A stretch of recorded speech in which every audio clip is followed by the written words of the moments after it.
Kabar semua kawan-kawan sahabat El Kapasa dan konten kreator. Itu tadi sekedar musik pembuka ya. Kenapa saya ambil musik? Itu gugur bunga, musik gugur bunga, dan dimainkan dengan violin. Tujuan saya apa?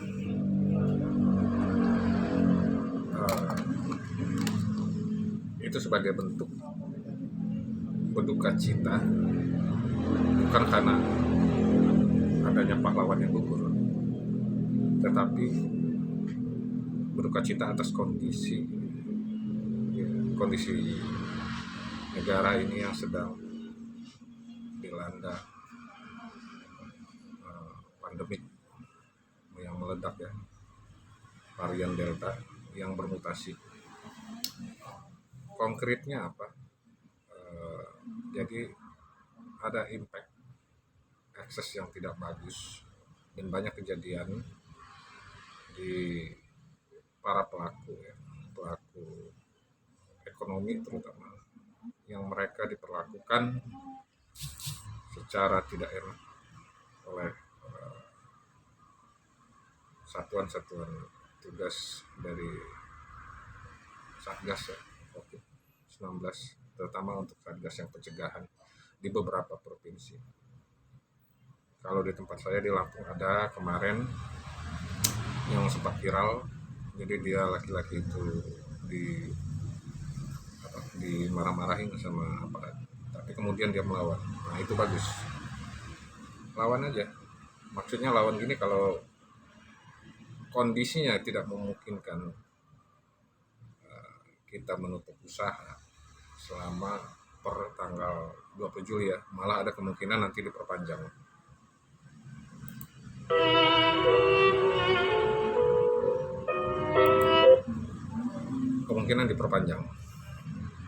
Kenapa dilawan itu? Apa yang bisa diberikan oleh pemerintah di tengah kondisi di mana warga disuruh tidak beraktivitas, tidak berkerumun? Kalau para pelaku UMKM, usaha ekonomi, usaha mikro, kecil dan menengah ya, UMKM, kalau mereka disuruh tutup usahanya, terus mau makan apa? Pemerintah punya dana untuk mengcover kebutuhan masyarakat. Pakai nurani dulu gitu. Hati nurani kita kemana? Nggak apa-apa, silakan lockdown, tapi sediakan kebutuhan untuk masyarakat. Saya menghimbau ini hanya untuk menyuarakan itu atas apa peristiwa-peristiwa yang sudah terjadi. Kemarin malah di Sulawesi ya, kalau nggak salah, ada itu ibu-ibu yang ditampar oleh aparat juga, dan viral itu sampai ketubannya pecah. Tiba-tiba datang, ditanya, yang disuruh tutup, nggak tahu-tahu tiba-tiba nampak. Itu kan sangat-sangat lebih tidak manusiawi. Apakah hatinya sekeras batu atau memang apa aparat itu sangat-sangat keterlaluan, dan harus ada tindakan hukum. Kembali ke soal tadi, apakah memang pemerintah bisa menyediakan? Silakan lockdown. Dalam pendapatnya saya lupa siapa, tapi dia ahli fiskal. Kita punya 460 triliun sisa lebih perhitungan anggaran silpa itu bisa digunakan sebenarnya untuk memberikan bantuan kepada masyarakat, tapi jangan bentuknya dalam sembako.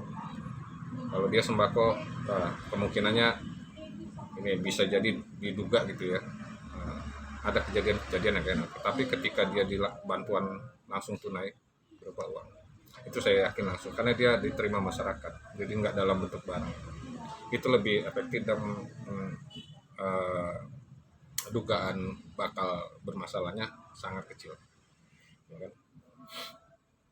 Jadi itulah kondisinya, kawan-kawan. Pemerintah harus berani korban, mau mencegah para pelaku UMKM untuk tidak berdagang, tapi pemerintah juga harus memberikan solusi. Jangan melarang kalau tidak bisa memberikan solusi. Kasihan. Bagaimana dengan mereka? Misalnya kayak yang biasa mangkal, tukang bakso di situ, yang dia beli beras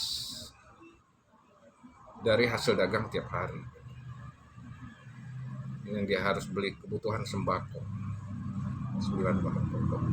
Bahkan mungkin sekarang dengan adanya kondisi begini memang lagi sepi, ditambah dengan adanya PPKM, ya, ditambah adanya PPKM kan tambah membebani kehidupan masyarakat.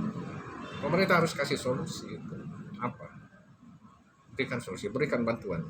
Kalau memang ada dana, berikan, ya kan? Jangan sampai anak-anak bangsa jadi korban dengan kondisi seperti ini. UMKM itu sendiri kan memang sudah diatur, ya kan? Sudah apa? Kalau nggak salah di tahun 2008 itu, ya kan?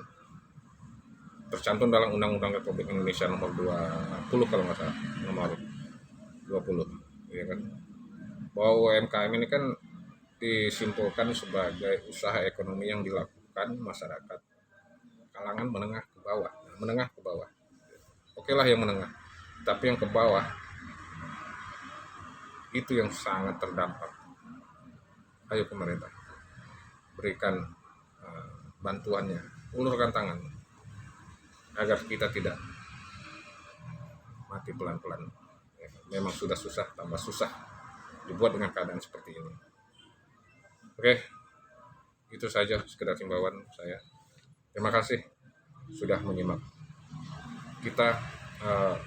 Saya anggap ini kita mengheningkan cipta, ya, mengheningkan cipta atas kondisi yang ada seperti ini. Jadi sangat-sangat mengenaskan.